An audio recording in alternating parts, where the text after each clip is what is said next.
नमस्कार साथियों, स्वागत है आप सभी का। एक बहुत बड़ा सवाल इन दिनों बन रहा है और वो ये कि अमेरिका के द्वारा ये कहना कि युद्ध विराम करने जा रहा हूं, उसके बाद युद्ध विराम का ना होना, फिर अमेरिका का ये कह देना कि मैं तो जीत रहा हूं। इस बीच में भारत के प्रधानमंत्री का ये कहना कि साहब स्थितियां बहुत लंबे समय तक के लिए खराब रह सकती हैं। समझ में ये नहीं आ रहा है कि ये सब लोग जो बात कर रहे हैं इसके पीछे कुछ और तो नहीं पक रहा है। ये केवल कयास का जो बात आज मैं आपके साथ करने जा रहा हूं, उसके पीछे के तर्क को आज हम थोड़ा सा समझते हैं कि नाभिकीय हमले की चर्चाएं इस समय कहीं ना कहीं दुबक के निकल कर आ रही हैं। मैं ऐसा क्यों कह रहा हूं, इसके बारे में एक तर्क देता हूं। असल में क्या है कि अमेरिका इस समय ईरान के साथ किसी भी प्रकार से नेगोशिएट करने की स्थिति में बनता दिख नहीं रहा है। ईरान एनी टाइम उनको मना कर दे रहा है और दूसरी तरफ इजराइल बिल्कुल ये मानकर चल रहा है कि ईरान होना ही नहीं चाहिए, ईरान को खत्म कर दिया जाना चाहिए। तो अमेरिका की बात ईरान मान नहीं रहा है, इजराइल जिद करके चल रहा है कि इन्हें खत्म कर दो। इस बीच के अंदर एक देश है जिसका नाम है कुवैत। उस कुवैत ने अपने देशवासियों को संबोधित किया कि अगर रेडिएशन लीक होती है तो कैसे बचा जाए। Kuwait national guard assure public radiation from neighbouring countries possess no threat. बोले अगर पड़ोस में कहीं न्यूक्लियर बम फटता है और उसकी वजह से रेडिएशन बाहर आती है तो डरना मत।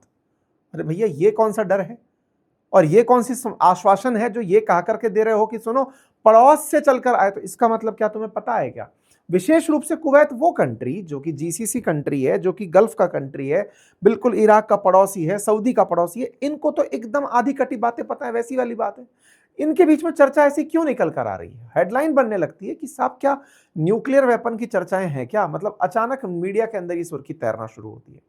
डब्ल्यूएचओ से जब पूछा जाता है तो क्या आप लोग ऐसा सोच रहे हैं कि इस क्षेत्र में कुछ नाभिकीय हमले जैसी बात हो सकती है? तो डब्ल्यूएचओ कहता है हाँ, हमको तो सोचना पड़ता है।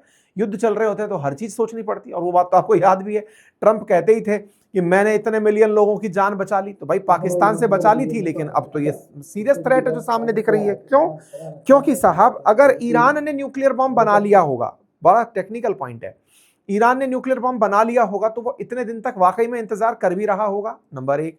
अगर न्यूक्लियर बॉम्ब उसने नहीं बनाया तो इजराइल के पास तो है। अगर अमेरिका और इजराइल चाह लें कि ईरान मान ही नहीं रहा है, चलो इसको बड़ा पनिशमेंट दे देते हैं, तो क्या वो ऐसा कर सकते हैं? ये सारे कयास है, इस तरह की कटिंग के आने के बाद, न्यूज के आने के बाद बड़ा ही चर्चा का विषय बनते हैं। अब इसको हल्का सा और गहराई से समझते हैं। देखो, इजराइल है ना, ये लंबे समय से अमेरिका को कन्विंस कर रहा है कि ईरान ने न्यूक्लियर बॉम्ब लगभग बना लिया है। लगातार यूएन के अंदर भी नेतन्याहू जब जाते हैं तो अपनी तरफ से तस्वीरें दिखाते हैं कि सुनो ऑलरेडी ये सेकंड स्टेज पार कर चुके हैं न्यूक्लियर बॉम्ब बनाने की, 90% तक इनका काम हो चुका है, जैसे ही पूरा होगा ये लोग बम फोड़ देंगे। यूएन की तस्वीर है ये नेतन्याहू की। नेतन्याहू बकायदा लोकेशन बता चुके हैं कि ईरान के पास यहां यहां पर न्यूक्लियर बॉम्ब हो सकते हैं। इसका मतलब इनकी खुफिया एजेंसीज को ईरान के न्यूक्लियर प्रोग्राम का पता होगा। न्यूक्लियर प्रोग्राम का पता होगा और न्यूक्लियर भाई ऑब्वियस सी बात है, न्यूक्लियर बम नहीं फटा और न्यूक्लियर फजाइल मटेरियल रह भी गया, उस पर इनके बम जाकर फट गए। ये वो वाली बात है कि तुमने बम नहीं फोड़ा लेकिन बम फट गया वहीं, तो उसका भी तो रेडिएशन निकल के आ सकता है। इजराइल कहे कि मैंने बम नहीं डाला, न्यूक्लियर बम नहीं डाला, लेकिन उसके न्यूक्लियर बम को या उसके न्यूक्लियर पदार्थ को ही आपने फोड़ दिया, तो ईरान के अंदर ही रेडिएशन बाहर निकल आएगी। ये वैसी वाली स्थिति भी हो सकती है। तो ऐसे में ईरान जब इजराइल जब ये जानता है, बार बार वो ये मार्क करता है कि साहब ये तो दुनिया के लिए कर्स हैं, मतलब बकायदा नेतन्याहू लेकर बैठते हैं कि दुनिया के लिए श्राप है इराक, सीरिया और ईरान, दुनिया के लिए वरदान है बाकी देश। तो ऐसे में इनकी पूरी फितरत और पूरी नजर जो है वो ईरान के न्यूक्लियर प्रोग्राम पर बनी हुई है। पिछली बार इन्होंने बाइडेन को इस बात के लिए खूब समझाया कि साहब देखो ईरान हमारे लिए थ्रेट है। बाइडेन इनकी नहीं माने। बाइडेन ने, हालांकि इनके समय में गाजा का अटैक जो हुआ उसके बाद में इनको परमिशन देनी पड़ी कि तुम्हें कुछ करना है तो कर लो, लेकिन ट्रंप पूरी तरह से, जो इजरायली लॉबी है, ये येरूशलम पोस्ट की कटिंग आप देख रहे हैं नवंबर 7 2024 की, आईपैक करके एक कमेटी है जिसने ट्रंप को सपोर्ट किया था। और ये क्या है? Pro Israeli political action committee है। मतलब ये वो कमेटी है जो चाहती है, डिसाइड करती है, लॉबिंग करती है कि हमारा आदमी राष्ट्रपति बनना चाहिए। तो साहब इन्होंने ट्रंप को राष्ट्रपति बनाने में मदद कर दी। ट्रंप राष्ट्रपति बने तो देखो क्या होता है, अमेरिका में लॉबिंग खुलेआम होती है कि साहब किसको हमारा आदमी बनाना है, कौन राष्ट्रपति बनेगा, कौन सी कंपनी के लिए काम करेगा। तेल कंपनियों ने पहले वेनेजुएला ले लिया, तो भाई अब ये अपना हिस्सा मांगने आ गए कि सुनो तुमको राष्ट्रपति बनाया, हमने मदद की थी तो हमारे लिए काम करो। क्या काम करो? बोले चलो ईरान को मारो, क्योंकि वो अगर तुमने नहीं मारा तो वो हमारे लिए खतरा हो जाएगा, तुम्हें आज के लिए ही राष्ट्रपति बनाया था। कोई बात नहीं साहब। 21 जून 2025 को अमेरिका ने बकायदा B-2 बॉम्बर भेजे और ईरान के ऊपर उन फैसिलिटीज पर जहां न्यूक्लियर बॉम्ब बन सकता है वहां पर गोले गिरा दिए। इस पर सवाल भी उठा कि भाई ट्रंप ने डिसाइड कैसे किया कि युद्ध में जाना है मेरे को, लेकिन कर दिया। तो कहानी पीछे से थी, ये बात अब बहुत पब्लिक हो चुकी है कि अमेरिका के साथ हमेशा इजराइल का प्रेशर रहता है कि चलो भाई तुमको हमने राष्ट्रपति बनाया है, अब बम फोड़ने चलो। ऐसे में ट्रंप के ही एक मित्र जिनका नाम था लिंडसे ग्राहम, वो इस बार वाले युद्ध से जस्ट पहले, जिसको 25 दिन पहले वाले युद्ध से पहले वो सऊदी की यात्रा पर आए थे और इजराइल की यात्रा पर आए थे। यही है वो लिंडसे ग्राहम जो भारत विरोधी आदमी 500% टैरिफ लगाने की बात करता है। एक तरह से नेतन्याहू ने पीटर हेगसेथ हो, मार्को रूबियो हो, लिंडसे ग्राहम हो, इन सबको साथ जोड़ के ईरान के खिलाफ कर दिया कि चलो साहब बम फोड़ने चलते हैं। कोई बात नहीं। तो कुल मिलाकर के सोचना इनका था, एग्जीक्यूट करने अमेरिका आ गया। अमेरिका जब एग्जीक्यूट करने आ गया तो अब सिचुएशंस क्या बनती हैं साहब? सिचुएशन ये बनती है कि अमेरिका अपने मित्रों को खोने के लिए मजबूर होता है। आप सोचिए, नाटो कंट्रीज इसके साथ हमला करने नहीं आए, लेकिन राष्ट्रपति चूंकि बिका हुआ है, असली में तो कॉम्प्रोमाइज्ड ये हैं जिनको खरीदा गया है उनके लिए काम करना है इन्हें। नाटो कंट्रीज साथ छोड़ दिए, यूरोपियन अलाइज इनके साथ छोड़ दिए, और तो और जिनसे $4 ट्रिलियन वसूल कर गए थे ट्रंप हैं, वो तक साथ छोड़ दी। भाई साहब इन्होंने जो वसूली की थी मई 2025 में, ट्रंप दूसरी बार राष्ट्रपति बनकर जब पहली बार विदेश यात्रा पर आए थे तो सऊदी आए थे, लगभग $4 ट्रिलियन वसूल कर गए थे भाई साहब इस झांकी से हैं, उन तक को खिलाफ कर दिया। क्यों? क्योंकि अब ये सब लोग मरे पड़े हैं। ये कह रहे हैं कि महाराज आपको इस दिन के लिए दिया था क्या पैसा कि यहां से गोले आकर हमारे ऊपर पड़े, और पड़ रहे हैं। सारा खेला इजराइल ने अपना राष्ट्रपति बना करके प्रॉपर तरीके से कर दिया। अच्छा साहब, अब दिक्कत क्या है कि इसका असर अमेरिका की इमेज पर और तरीके से भी पड़ा कि ईरान ने लोगों के दिमाग से अमेरिका का डर खत्म कर दिया। कैसे? आप सोचो कि जहां जहां अमेरिका के काउंसुलेट थे या एम्बेसी थी इस पूरे पश्चिम एशिया में, उन सबको एक एक करके निशाना बनाया। ये सारी तस्वीरें हैं। यूएस की तेल अवीव के अंदर अगर है वहां पर गोला गिरा दिया है। इसके अलावा ईरान का drone US embassy Saudi Arabia में है, वहां गोला गिरा दिया। ईरान ने जहां तहां इन्हें देखा वहां नुकसान पहुंचाने का प्रयास किया, और रही सही कसर स्ट्रेट ऑफ हॉर्मुज से पूरी कर दी। मतलब ईरान जिसके ऊपर ये डाउट था इजराइल को कि ये न्यूक्लियर बम बना रहा है, उस पर हमला करवा करके इजराइल ने अमेरिका की मजाक बनवा दी।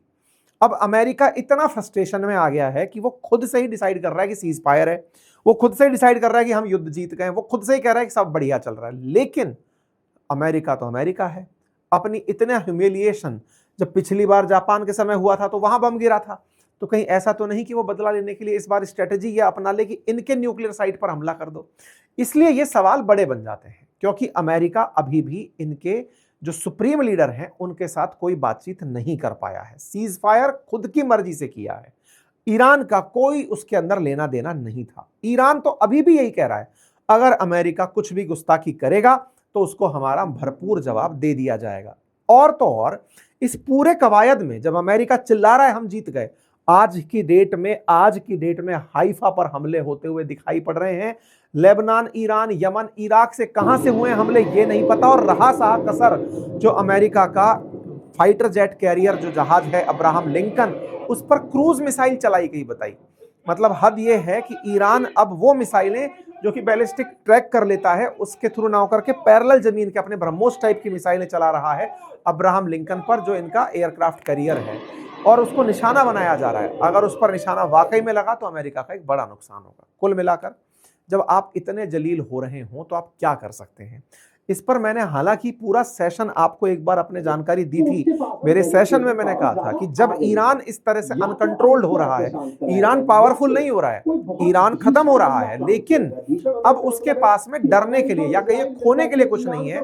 सोमालिया के पास क्या है? किसी का भी जहाज लूट के ले जाता है। ऐसी स्थिति में ईरान अगर आकर बैठ गया है तो उसे खत्म करने के लिए, उसे एक्सट्रीम डर की भावना तक अगर ले जाना हो तो वो एक हमला कर सकता है। ये मैंने अपने सेशन में आपको बताया था। तो ऐसी बात अगर हम अपने सेशन में कर रहे थे और ऐसी ही बात तुरंत फिर निकालकर कुवैत भी कर दे रहा है कि सुनो रेडिएशन फट सकती है। तो ये वाकई में एक चर्चा का विषय है। आप और हमने ये बात ऐसे ही नहीं करी, इसके पीछे की कई चिंताएं थी, क्योंकि इस पूरे क्षेत्र में पश्चिम एशिया में बहुत सारे रिएक्टर्स हैं जहां पर यूरेनियम की वजह से बिजली पैदा होती है।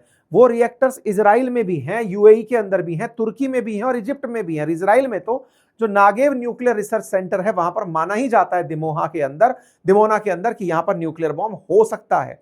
और तो और ईरान के अंदर तो दुनिया को पता रख रखा है कि भाई साहब फॉर्दो, नतांज, ये सब वो जगह है, इस्फहान, जहां पर न्यूक्लियर फैसिलिटी है। तो ऐसे में अगर इन क्षेत्रों पर वाकई में वहां बम गिर गया जहां पर न्यूक्लियर मटेरियल उपलब्ध है, तो बहुत ज्यादा दिक्कतें ईरान के अंदर खड़ी हो सकती है। और अगर ईरान में खड़ी होती हैं इन शहरों में से कहीं भी, तो आसपास के जो देश हैं उनके अंदर न्यूक्लियर दिक्कतें पैदा हो सकती हैं, नाभिकीय रेडिएशन। आप कहेंगे न्यूक्लियर बम में ऐसा होता क्या है? देखो, वो फटता है तब बहुत सारी एनर्जी बाहर निकलती है, वो तो एक पार्ट है, लेकिन उसके फटने के बाद बहुत सारी रेडिएशंस बाहर आती हैं। वो जो रेडिएशंस है ना, वो जानलेवा होती हैं, लोगों का जान ले लेती हैं। तो असल में अमेरिका अगर इनके न्यूक्लियर साइट पर, और हुआ भी है, 21 जून को इन्होंने इसके फॉर्दो, नतांज, इस्फहान, इन्हीं न्यूक्लियर साइट्स को निशाना बनाया था। ये तो भला हो कि वहां से रेडिएशन बाहर नहीं निकली, क्योंकि उन लोगों ने 80-80 फीट से गहरे गड्ढों में उस पूरे सिस्टम को रखा हुआ है। ऐसे में अमेरिका की मार्च 21 के अंदर भी ऐसी ही स्ट्राइक नतांज न्यूक्लियर फैसिलिटी पर हुई। अगर ये एक भी चीज उस जगह हिट कर गई जहां न्यूक्लियर बम है या फिर न्यूक्लियर मतलब फजाइल मटेरियल, विखंडन योग्य पदार्थ रखा है, तो ये दुनिया के लिए एक मुसीबत खड़ी कर सकता है। ईरान ने इसी के चलते हाल ही में इजराइल पर हमला उस जगह किया जहां पर उनका न्यूक्लियर प्लांट चलता है। तो ऐसी स्थिति में अब जब टारगेट ही रिएक्टर्स हो रहे हो या फिर जहां न्यूक्लियर बॉम्ब की फैसिलिटी हो सकती है, अगर वो हो रहा हो, तो दुनिया के लिए एक चिंता की बात तो बनती है। और यही बात वो कुवैत वाले लोग कहते हुए दिखाई दिए। सवाल बड़ा है, अगर साहब ऐसा हो जाए तो क्या होता है? मैंने बताया साहब, नुकसान होता है, अल्फा बीटा गामा विकिरणें होती हैं, सब पूरा शरीर को कैंसरस कर देती हैं, शरीर आदमी बहुत तड़प तड़प के मरता है। इसका मतलब है अगर ईरान के आसपास कुछ भी होता है तो कम से कम 6 से 8 ऐसे देश होंगे पड़ोस के जिन पर रेडिएशन का असर सीधा सीधा देखने को मिल सकता है। हालांकि पाकिस्तान, अफगानिस्तान बहुत पड़ोस में है। साथ में ईरान के समुद्र के जो पानी है, जो फारस की खाड़ी है, जिसको पीते हैं कतर, कुवैत, ओमान और ये सारे के सारे यूएई जैसे देश, उस पानी में अगर रेडिएशन मिल गया तो भी इन लोगों के लिए बहुत बड़ी दिक्कत हो जाएगी। मतलब इन सब के लिए ना केवल हवा बल्कि पीने का पानी भी दिक्कत हो जाएगा। कुछ प्रभाव भारत पर भी इसका पड़ सकता है। ठीक है साहब, लेकिन जब ऐसी बातें हो रही हो तो क्या कोई इसका इलाज है? 2 दवाइयां हैं साथियों, उसके बारे में 13 मार्च को खबर भी आई कि इन दिनों वेस्ट एशिया से उन दवाओं के बारे में जानकारी जुटाई जा रही है। उनमें से एक दवा का नाम है पर्शियन ब्लू। उस पर्शियन ब्लू को भारत के अंदर बनाया जाता है, भारत के अंदर मतलब डीआरडीओ के द्वारा सजेस्टेड तरीके से उसे बनाया जाता है। उस दवाई की मैन्युफैक्चरिंग के लिए 14 मार्च 2023 को भारत के अंदर प्रॉपर तरीके की परमिशन दी गई थी कि बनाया जाए उस दवा को साहब, क्योंकि न्यूक्लियर रेडिएशन से मुक्ति में काम आती है। वेस्ट एशिया से इन दिनों इसकी डिमांड की, मतलब कि लोग सर्च कर रहे हैं कि भाई पर्शियन ब्लू नामक दवाई अगर हमें मिल जाए तो लोग अभी से रख लें। करती क्या ये दवाई? ये क्या करता है, रेडियो एक्टिव जो पदार्थ है जैसे सीजियम 135 थैलियम, आप जब आपके शरीर इससे प्रभावित होते हैं तो ये दवाई उनको अपने अंदर समाहित कर लेती है और आपके अपशिष्ट पदार्थ के माध्यम से उसे बाहर निकाल देती है। मतलब दवाई के खाने मात्र से आपको रेडिएशन से जो शरीर पर असर हुआ है उस पर आप निपट पाते हैं। ये दवाई लेता हुआ जो व्यक्ति है ये एआई जनित व्यक्ति है। और एआई का इंटीग्रेशन मैं यहाँ पर ये बता दूं कि इस रविवार हम उस एआई का जिसका युद्ध में इस्तेमाल हो रहा है, उसका नाम है क्लॉड, उसके ऊपर एक वेबिनार करने जा रहे हैं। आप अगर चाहें तो उस कम्युनिटी को ज्वाइन कर सकते हैं, जहां पर जो बहुचर्चित क्लॉड का एप्लीकेशन है, एआई टूल है, उसका हम आपके साथ चर्चा कर पाएंगे। और उसका एक ताजा अपडेट आया है डिस्पैच, उसको भी हम आपको आज के अपने सेशन के माध्यम से बता पाएंगे। इसके लिए आपके सामने लिंक कमेंट बॉक्स में दिया गया, वेबिनार को आप जाकर ज्वाइन कर सकते हैं। यहाँ पर संडे के दिन सुबह 11 बजे वेबिनार होगी, उसके लिए एक व्हाट्सएप कम्युनिटी है, उसे जाकर आप ज्वाइन कर लीजिए संपूर्ण जानकारी भर के। दूसरी चीज है पोटेशियम आयोडाइड साथियों। पोटेशियम आयोडाइड वो दूसरी दवा है जो भी रेडियो एक्टिव पदार्थों को अब्सॉर्ब करने के काम आती है। तो इन दोनों दवाइयों का इन दिनों जिक्र बहुत ज्यादा हो रहा है। पिछले ही साल भारत ने इंडोनेशिया को ये दवाइयां बेची थी। ऐसे में अब ये देश हैं जो इन दवाइयों की तलाश में है। हालांकि ये दवाइयां कंप्लीट सॉल्यूशन नहीं है, लेकिन फिर भी बचत के लिए कुछ तरीके हैं। ऐसे में कुवैत का अपने देशवासियों से यह कहना कि थ्रेट नहीं है और डब्ल्यूएचओ का कहना कि वर्स्ट केस सिनेरियो में तो हम सोचकर चलते ही हैं, तो निश्चित ही लोगों के मन में तनाव तो पैदा करता ही है। ऐसे में अगर ऐसी स्थितियां वाकई में पैदा कभी हो जाएं तो साहब क्या करना चाहिए? तो देखिए साहब, खुद मिलाकर बात यह कि रेडिएशन से बचने के तरीके हैं कि आप खिड़की दरवाजे बंद रखें, खुले में ना घूमें, अंडरग्राउंड फैसिलिटीज में खुद को रखें, अगर कोई बात सुनने में आए तो तुरंत लेट जाएं। जैसे आपको याद होगा ऑपरेशन सिंदूर के समय भारतवासियों को कुछ चेतावनी दी गई थी, कुछ वैसी चेतावनियां आपको पूरे टाइम याद रखनी होंगी और अपने आप को सुरक्षित रखना होगा। हालांकि इतनी एक्सट्रीम सिचुएशन तक जाने के चांसेस बहुत बहुत बहुत कम है, लेकिन जब कोई देश पड़ोस में बैठ करके अपने लोगों को ट्रेनिंग दे रहा हो तो आप और हम भी चर्चा कर लें, इसमें कोई गुरेज नहीं होना चाहिए। उम्मीद है कि आप इस पूरी जानकारी से संतुष्ट होंगे। आप इस विषय पर क्या सोचते हैं, अपनी राय जरूर कमेंट बॉक्स में रखिए। फिलहाल के लिए इतना ही। चैनल पर नए हैं तो सब्सक्राइब कर लीजिए। आपका समय शुभ हो। बहुत बहुत धन्यवाद।